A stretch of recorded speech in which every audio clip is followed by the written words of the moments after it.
everyone, I'm Catherine Chang and I'm a student from National Changhua University of Education.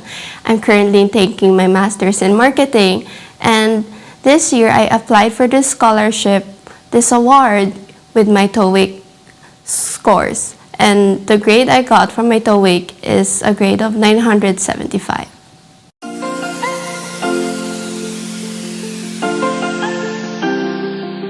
At first, I was quite shocked and suspicious because I got a call from an unknown number. So I was thinking, is this a prank call?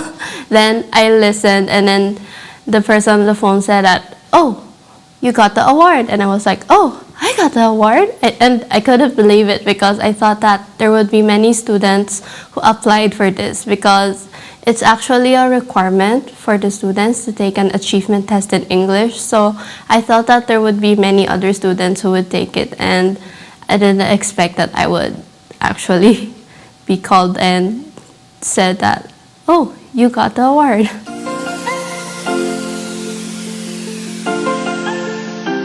With regards to the preparations I've made, well, actually I didn't prepare much. However, when I was thinking that, oh, I should take this test, and when I thought that actually it's just an achievement test, so it doesn't matter how many times I retake it. So I thought that for my practice, I took the test itself as my practice first, and to see what would I get in the actual venue. And I found that, oh, my skills are actually quite enough, so yeah, I didn't have to retake it anymore. But before taking the test, of course, I needed to like freshen up, to make sure that my English is actually good. So in order to fix it, I watched some English TV shows, I watched some English movies, and I turned on the subtitles so I can practice my reading, and this helped me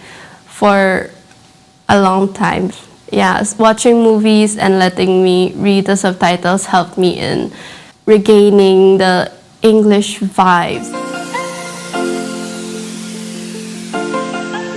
So for some tips before taking the exam, first, make sure you get enough sleep. Actually, sleep is very important because you have to take around 3 to 4 hours for the exam, and it's actually quite draining if you're like reading all of those texts, listening, and then you haven't had a good night's sleep. You might actually feel very sleepy while taking the exam. So it would be very wise to rest a lot, rest fully before taking the exam. Next is before heading to the exam venue, if it's breakfast or lunchtime, make sure you eat something that won't give you an upset stomach, or drink something that will give you an upset stomach.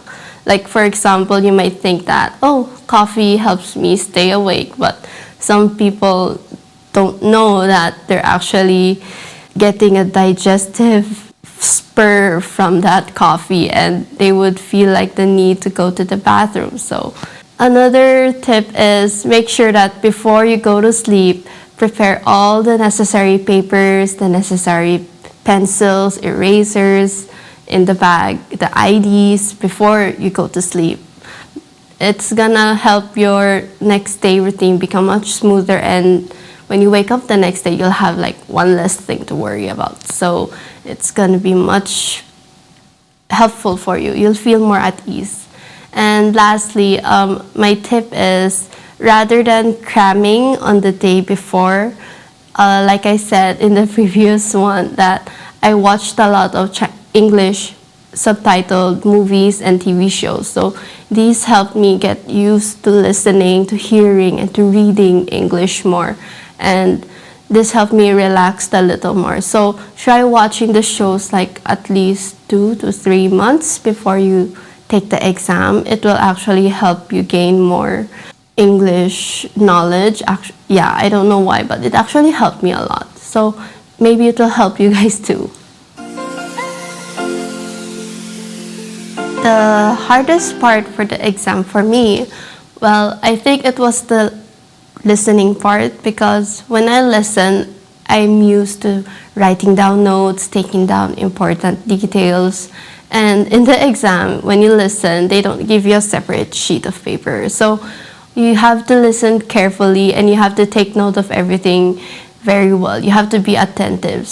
And yeah, since I'm used to writing down, so sometimes after the statement is said, I kind of forget the details. Like, wait, was it 6? Was it 5? I kept on repeating and what? I don't remember, but in the end, I calmed down and I had to recall the entire statement. And next would be the easier part of the exam. For me, the reading part was much easier since everything was there. So I just had to read. However, since I could not make any markings on the booklet, on the test booklet, it was quite it was quite hard for me because I'm used to like highlighting or like putting a star or underline in important details. And since we're not allowed to put any marking on the exam, and sometimes the statements, the stories they give, it's like one entire page or 1.5. So if you're gonna have to like back read or look for details, you might have to reread the entire paragraph, and that's a little time consuming. So yeah, I needed to find a way to remember everything well. But so far the reading part is easier because if I forgot something, I just had to reread and I didn't have to get nervous because everything's there.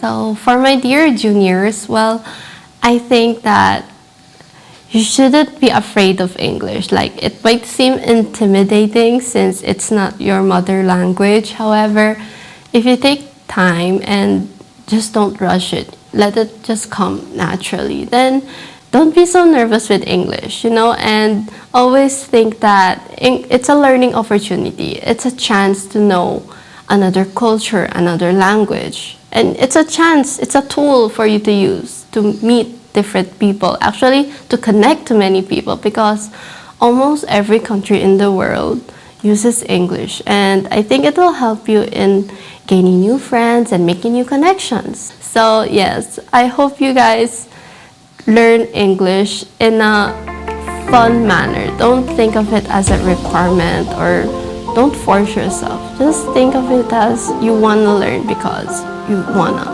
Okay, bye-bye.